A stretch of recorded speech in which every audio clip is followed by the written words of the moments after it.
Welcome to Live Wire. I am your host, Demetrios Gully. Today's show will feature entertaining stories on animals and some not so funny business when it comes to crime. We also have a special guest stopping by the studio to discuss his new role at UA Little Rock. After the commercial break, we will feature a feel-good story about a cat brusher. Yes, there is a person who loves to brush cats and take cat naps. See on page 4 that the projections need to be tornado next Thursday. Seriously? Thursday? Can't do that. This is really inconvenient. I have yoga that day. I have no time for this. So, I can't do Thursday, but I can do Friday. Disasters don't plan ahead. You can. Talk to your loved ones about how you're going to be ready in an emergency. Don't wait. Communicate. The life of a cat can be very relaxing when you have the perfect person to brush your hair. In our first story, we feature a safe haven sanctuary located in Green Bay, Wisconsin, where cats with special needs call home.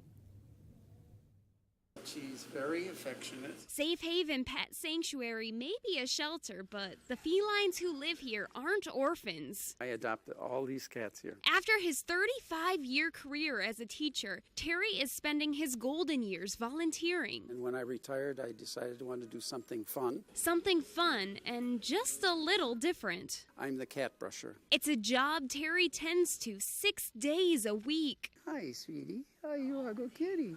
Here you are. I come in and I basically brush every one of the cats. So lots of cats have fur that needs to be taken off, and it feels good to them, and they like to be brushed. Terry often takes naps with his feline friends, and those moments are the ones featured in a viral Facebook post. I was on this couch sleeping with, I was petting a cat, and I kind of dozed off, and the cat dozed off, and they took a picture, and that's that. The post has brought recognition to the work he does for these special needs cats. Milo is diabetic and he's blind, but he likes to come and say hello. You might say it's a calling. For me, it's natural. When I look at a cat, it clicks. Oh, this one needs this or that one needs that. And Terry's planning on many future returns. As long as I can, as long as my health permits, this is what I look forward to every day. Because he knows there's nothing more relaxing than a cat nap.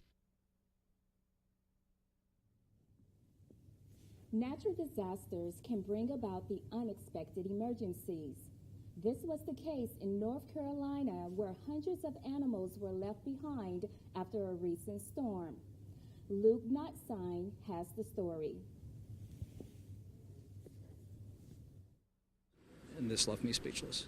There was just the sheer amount of animals. This drone video shows the site off of North Carolina 130 in Robeson County, where hundreds of animals were left behind after the storm in unbearable conditions. I've been working with animals for more than 20 years. I've been working in cruelty and doing investigations for more than 10, and I've never seen anything like this. There's a total of living and dead. There were more than 600 animals on the site. Phil from Canine Global Rescue asked us not to use his last name in this story.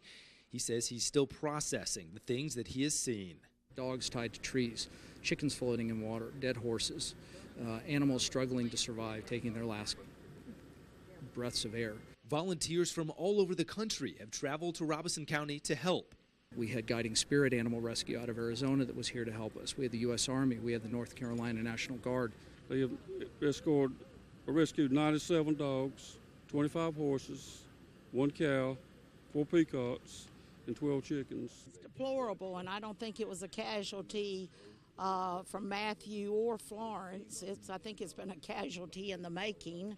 Maybe there is a silver lining to this story and to the storm that has ravaged these streets. And as bad as this hurricane was, I hate to say it, but this hurricane was probably the best thing that could have ever happened to those animals back there, because now they're safe, now they're free, and now they're not suffering. I'm Luke Notzine, WRAL News, Robeson County. Here on Live Wire, we love to keep you informed and entertained. For our last good news story, we are going to spotlight a canine named Jasper, who is getting to know his way around Kennard, Indiana, to help fight the war on crime in his small town. We are very excited. This wagging tail is starting his new 9-to-5, protecting the West Henry County town of Kennard. It's a small population over there. It's a small town. But that doesn't mean it's immune to similar problems. Heroin, cocaine, meth. And what it boils down to, unfortunately, stats show smaller towns, it's where the drugs go. Now Jasper and his handler are tracking them down. But this 2.5-year-old pit bull almost never made it to Indiana. Pit bulls are normally the first to be euthanized. That was nearly this dog's fate until the Throwaway Dogs Project found him. Luckily, someone's seen something in Jasper. The national nonprofit finds dogs like Jasper on the verge of death, only to rescue them, training them to work with police and servicemen. It's put 26 dogs back into communities in a positive way since 2014. They helped us out tremendously with this dog. In Kennard, there's only one paid employee on the police department. It's a community that likely would never be able to pay for this drug-searching expert without help. There you go. If it wasn't for them, I really don't think we would have had him. Randy Spieth, CBS 4 News.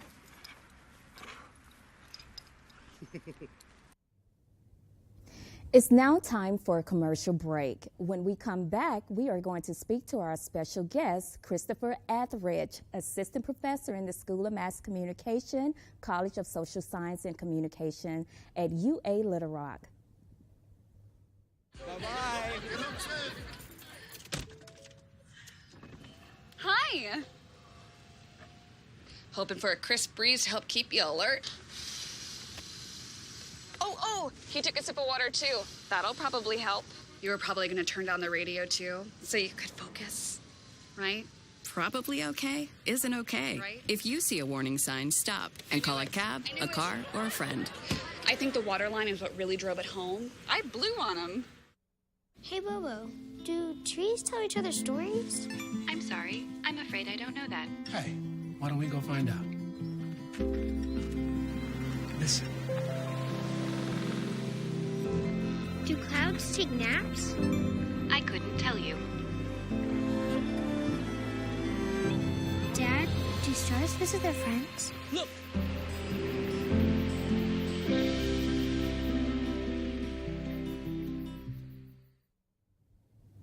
Welcome back to Live Wire. I am so excited to introduce our special guest, Christopher. Welcome to the show. Thanks for having me. Great. I'm so excited that you stopped by the studio today. I am excited to learn some more facts about you. So welcome to UA of Little Rock. Can you tell me, where did you live before you moved here? Well, I came here from the University of North Carolina at Chapel Hill. I lived in Durham, North Carolina for a couple of years before coming here. What made you decide to apply to a position here? There are universities all over the United States. Why UALR? Well, one of the things that was so interesting about it for me is wanting to be close to home. I'm from Northern Illinois originally, and so I really was very interested in being back in the Central Time Zone, being closer to home. Great. So now that you have been living in the city for a few months, what is your overall impression of Little Rock? Little Rock's a great town. We've my wife and I have had all sorts of exciting things. We found all sorts of exciting things to do. Every weekend we go out, and there was a food truck festival downtown that was just a blast. We went out on a Sunday and explored that, and we've had a lot of great people reach out to us about telling us about things to do or inviting us out and really making us feel a part of the community. Have you discovered a new favorite spot? Not yet, but we're working on them. I think our strategy is probably going to be to spread ourselves out and see what we've figured out, what we like most. Excellent. Now, Mr. Chris, can you tell us a little bit about your educational background? My undergraduate degree was from Knox College in Western Illinois. It was actually a degree in a BA in chemistry. And while I was there, I was working for the student newspaper, which I really enjoyed a lot and made me interested in going to get my master's in journalism, where I finished that up at Northwestern's Medill School. And then a couple of years ago, I moved to North Carolina to pursue a PhD in mass communication. Excellent. What are you doing your thesis on? I'm finishing up my dissertation on information-seeking behaviors among organizations who are working towards addressing crime in particular neighborhoods. And what I did was I spent about a year in Durham, North Carolina, with 5 different groups, all affiliated with this organization called Partners Against Crime. And I asked them a lot of questions about what media sources do you use to find out about your neighborhoods, to find out about your city, to find out about crime and ways that crime can be addressed in the community. What was the deciding factor for you to focus your research on this specific topic? Well, I've always been fascinated about the way people talk about crime. And as I was doing a lot of reading the first couple of years in your doctoral program, you read as much as you can.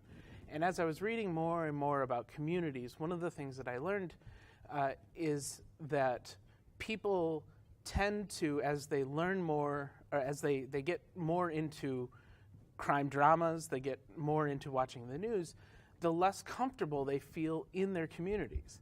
And this seems to me like a really big problem and something that media organizations need to be aware of. And so as I'm developing my own research and my own projects, one of the things that I really want to figure out is what are some of the ways that media organizations can contribute more positively to people feeling connected to their communities and feeling connected to their neighborhoods. How do you currently balance being an instructor while also completing your degree? It's really hard. Being far away from my support network at Chapel Hill has been incredibly challenging. What I'm lucky to have here is a group of colleagues who really support me as much as I found in Chapel Hill. Time management is a skill we can all learn, and something that I spend a lot of time talking with students about, how challenging that can be. But you get used to it and you make adjustments and you make it work. Okay. So I'm going to switch gears a little bit. Enough of the heavy stuff. I want to find out some fun facts about you. Do you have a favorite hobby?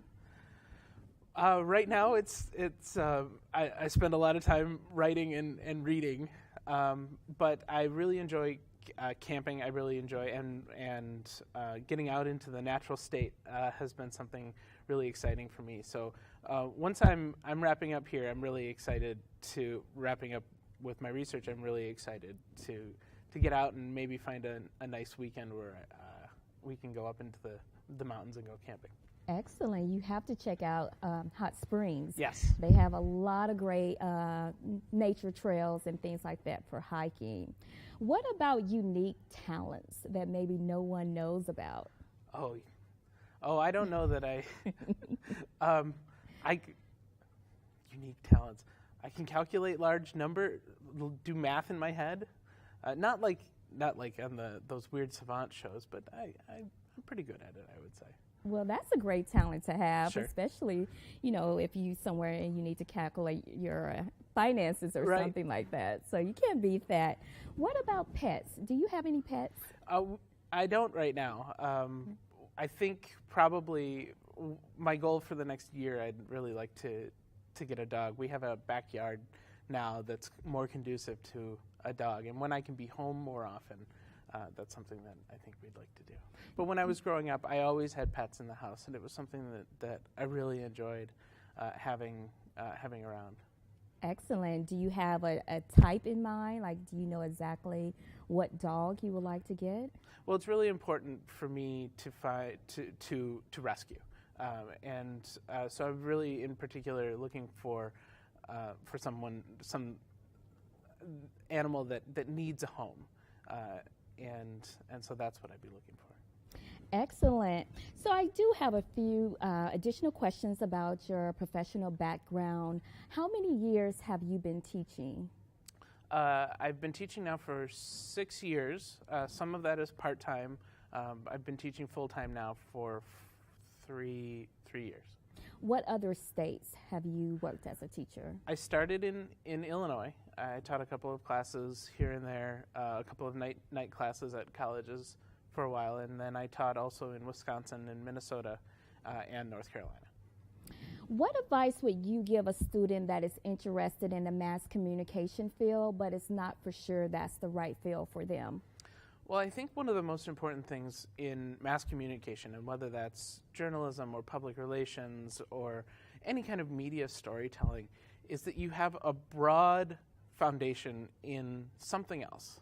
And whether that, maybe that's computer science, or maybe that's art, maybe you like to draw or take photos.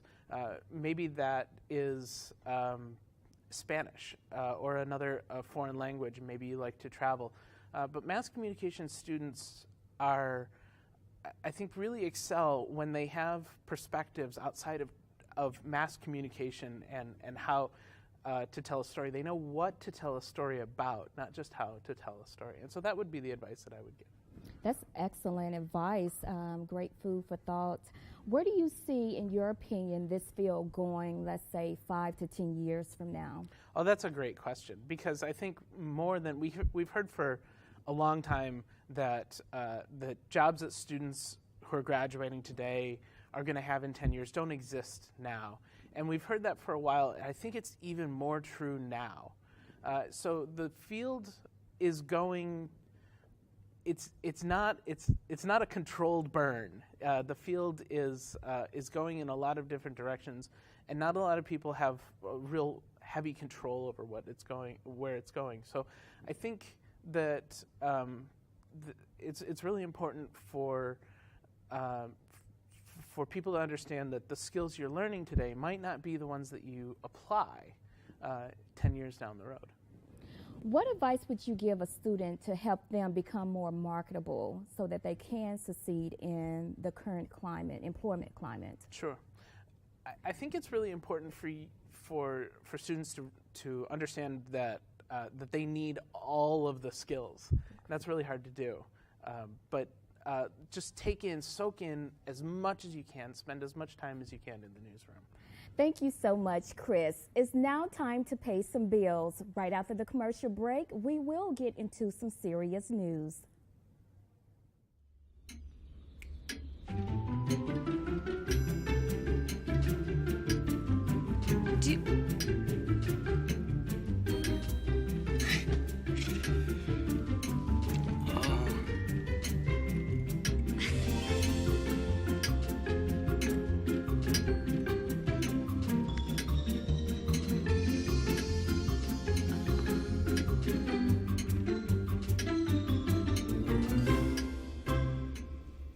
Listen, you're my friend. I noticed you haven't really been yourself recently.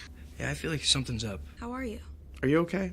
Is there anything you want to talk about? I just want to know how you're feeling. And listen, even if you don't know what to say, I'm here to talk. No matter what you're going through, I just want you to know I'm here. I've got your back. When you want to talk, I'm here.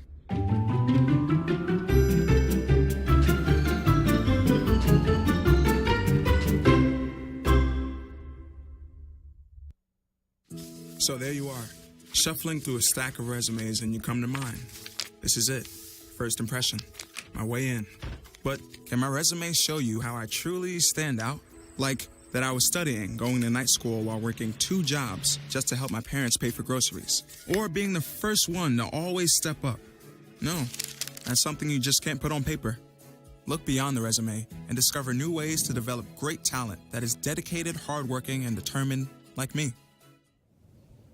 Welcome back to Live Wire, where we discuss happy news and not so funny moments. In today's top stories, we will talk about a shooting, a rape, and some dangerous fruit.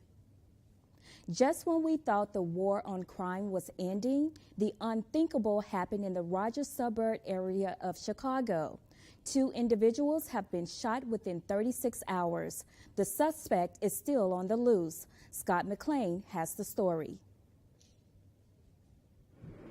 With quiet tree-lined streets, a direct link to downtown, and sweeping views of Lake Michigan, Chicago's Rogers Park is a safe, desirable neighborhood by almost every measure.